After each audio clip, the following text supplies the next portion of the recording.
గ్రామాలను మున్సిపాలిటీలో కలిపే రేవంత్ ప్రభుత్వ నిర్ణయాన్ని ప్రజలు తప్పుపట్టారు.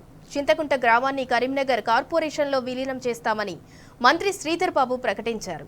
దీంతో స్థానికులు కరీంనగర్ వేములవాడ రహదారిపై రాస్తారోకో చేపట్టారు. విలీన ప్రక్రియను వెనక్కి తీసుకోవాలని డిమాండ్ చేశారు. కార్పొరేషన్లో విలీనం చేయడంతో ఉపాధి అవకాశాలు కోల్పోతామని ఆందోళన వ్యక్తం చేశారు.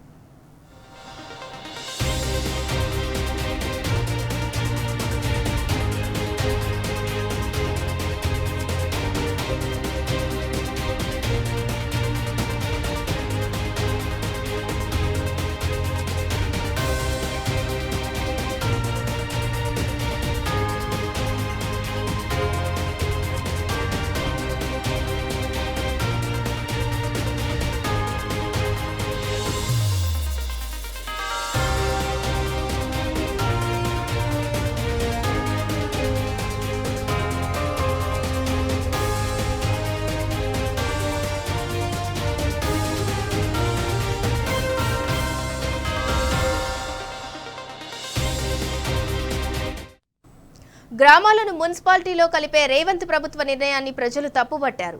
చింతకుంట గ్రామాన్ని కరీంనగర్ కార్పొరేషన్లో విలీనం చేస్తామని మంత్రి శ్రీధర్ బాబు ప్రకటించారు. దాంతో స్థానికులు కరీంనగర్ వేములవాడ రహదారిపై రాస్తారోకో చేపట్టారు.